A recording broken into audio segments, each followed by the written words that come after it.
Ethics fourth paper IAS का वर्ष 2015 और क्वेश्चन नंबर है 6। ये कह रहा है कि भाई बड़ा अजीब स्थिति है कि तमाम संहिताओं, आचार संहिताओं, कोड ऑफ कंडक्ट्स, विजिलेंस की स्थापना, आरटीआई, एक्टिव मीडिया और लीगल मैकेनिज्म की स्ट्रेंथनिंग के बावजूद करप्ट प्रैक्टिसेस जो है कम नहीं हो रहा है, अंडर कंट्रोल नहीं हो रहा है। तो कह रहा है कि ये सब जो उपाय किए गए हैं, विजिलेंस, कोड ऑफ कंडक्ट और एक्टिव मीडिया और लीगल मैकेनिज्म, ये सब जो है, ये सब के बावजूद कम नहीं हो रहा है। तो आप बताइए कि इन उपायों की, जो उपाय किए गए हैं, उनकी प्रभावशीलता का औचित्य बताते हुए मूल्यांकन कीजिए, क्योंकि ये कम नहीं हो रहा है। तो प्रभावशीलता का औचित्य क्या है? कम नहीं हो रहा है तो जो मेजर एडॉप्ट किए गए हैं उसकी इफेक्टिवनेस कितनी है और उसका औचित्य, उस इफेक्टिवनेस का जस्टिफिकेशन क्या है, ये बताना है। तो भाई देखो, ये सब चीज़ें इसलिए कम नहीं हो रही है, जो भ्रष्टाचार है और ये सब चीज़ें जो ये सब उस पर नियंत्रण नहीं हो रहा, उसके पीछे सबसे बड़ा कारण मैं आपको बता दूं क्या है कि ये चीज़, पहली बात कि ये आज से नहीं शुरू हुई है। भ्रष्टाचार ये मानव सभ्यता के साथ ही शुरू हो गई थी।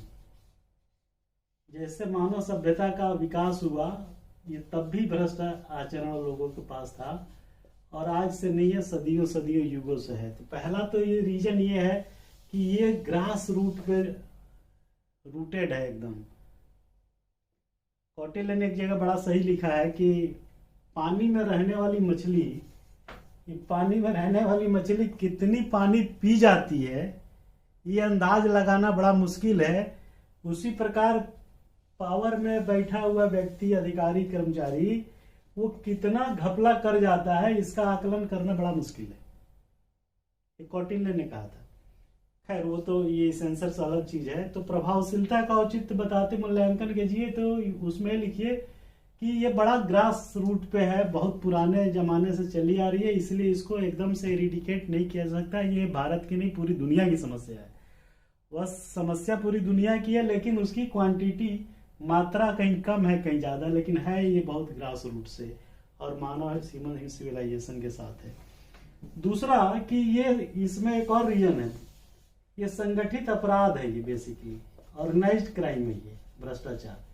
इसमें होता क्या है कि जो लोग करते हैं या जो लोग पकड़ते हैं या जो लोग उसका जो है ट्रायल करते हैं, वो सब एक दूसरे से मिले होते हैं, तो एक दूसरे को प्रोटेक्ट करते हैं। तो ये संगठित अपराध की तरह काम करता है। इसीलिए जिसको पकड़ना है, जिसको सजा देना है और जो कल्प्रिट है, वो सब मिले होते हैं। तो आप बताइए कैसे कम होगा? तो ये नेक्सस कौन तोड़ेगा, ये बात की बात है।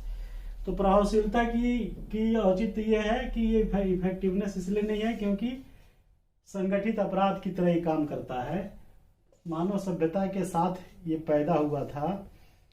और तीसरा रीजन जो आप इसमें बताइए कि जो स्टेजेज हैं पकड़े जाने के बाद, पहले एक स्टेज, फिर अपील स्टेज, फिर रिव्यू स्टेज, फिर मर्सी स्टेज, ये इतने स्टेजेज हैं कि अगर यहाँ नहीं बचा तो यहाँ बच जाएगा। किसी न किसी 4 स्टेजेज हैं।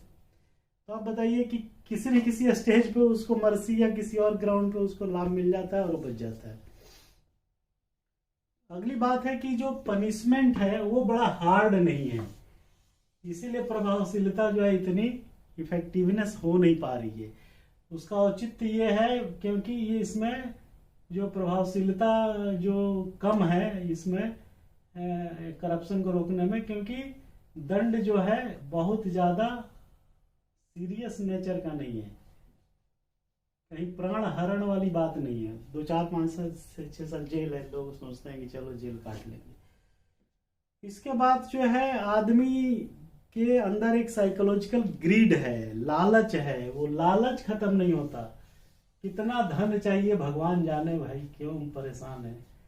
तो लालच की जो है, ये चीज ऐसी है जो मनुष्य के जन्म के साथ और उसके परवरिश से जुड़ा हुआ है, समझ रहे हैं ना।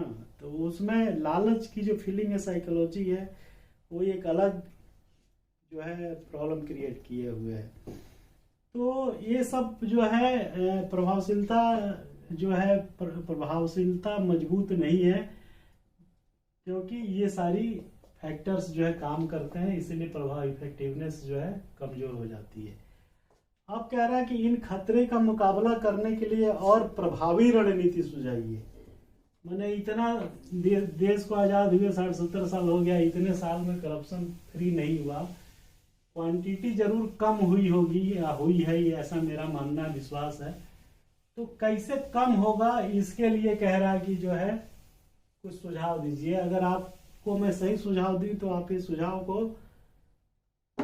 पॉइंट वाइज लिखिए। ये कह रहा है कि more effective strategy, more effective, वो बहुत सही लिखा बोल रहा है, मोर इफेक्टिव। आप बताइए मोर इफेक्टिव क्या हो सकता है? आदमी ये सब घपला करप्शन क्यों करता है? क्यों करता है? उसको श्रद्धा और शौक नहीं लगा है, वो कहीं ना कहीं कुछ गड़बड़ इसलिए करता है क्योंकि उसकी आवश्यकताएं की पूर्ति नहीं होती।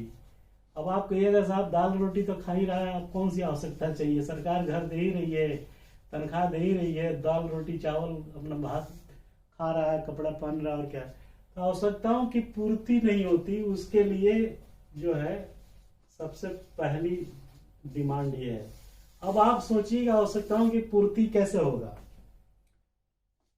मुझे ध्यान है चौथा या पांचवा पे कमीशन ने 1994 में बोला था कि आईएएस की तनख्वाह जो है मूल वेतन 2200 से बढ़ा करके 2200 तो शायद किया गया था, 60-70-80 हजार का हाथ करने को 94 में।